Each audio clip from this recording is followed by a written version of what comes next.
மழை பெய்ய ஆரம்பிச்சிருச்சு. எல்லா இடத்திலும் நெல் மணிகள் அறுவடை செய்யப்பட்டு திறந்த வெளியில கிடக்கு.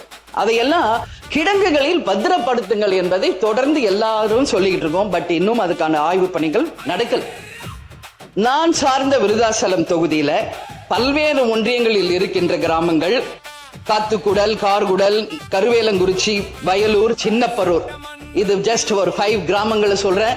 இது மாதிரி நூற்றுக்கணக்கான கிராமங்களில் பல லட்சம் நெல் கதிர்கள் திறந்த வெளியில இன்னைக்கு இருக்கு. அதையெல்லாம் மழையில் நினைந்து இன்னைக்கு முளைவெடுக்கின்ற நிலையில இருக்கு. அதை நிச்சயமாக துறை சார்ந்த அமைச்சரும் இந்த அரசாங்கமும் கவனத்திலே கொண்டு அதற்கான இடத்தை ஒதுக்கி அதை பாதுகாக்க வேண்டும் என்பதை நான் கேட்டுக்கொள்கிறேன். ஏன்னா அதை உற்பத்தி செய்ய ஒரு விவசாயி எவ்வளவு கஷ்டப்படுறாங்க என்பது உண்மையில் விவசாயியா இருக்கிறவங்களுக்கு தான் அது தெரியும். எனவே அதை தயவு செய்து நீங்க கவனத்துல கொள்ள வேண்டும்.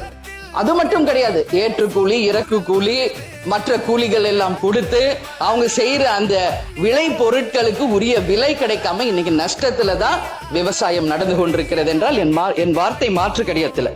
இதுல டிபிசி தளவாட பொருட்கள், சாக்கு முட்டைகள், அதே போல சணல்கள் கூட இல்லாம நம்மளுடைய விவசாயிகள் கஷ்டப்படுகின்ற நிலைமை இருக்கிறது என்பதையும் இந்த அரசாங்கத்தினுடைய நான் கவனத்திற்கு நான் கொண்டு வர விரும்புகிறேன்.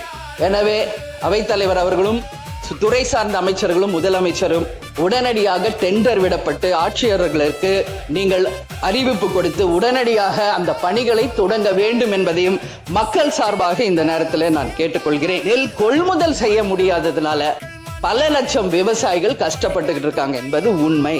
அதனால் உடனடியாக நெல் கொள்முதல் செய்து அந்த விவசாயிகளை காப்பாற்ற வேண்டியது இந்த அரசின் கடமை. இங்க இருக்கின்ற வேளாண் பட்ஜெட்டை படைத்த வேளாண் துறை அமைச்சர் கும்பகோணத்தை சேர்ந்தவர்.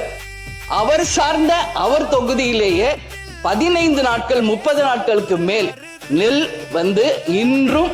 இன்றளவும் அந்த கொள்முதல் செய்யப்படாததால நிறைய நெல் வீணாயிட்டு இருக்கு. அது துறை சார்ந்த அமைச்சர் கவனத்திற்கு கொண்டு வர வேண்டியது என்னுடைய கடமை.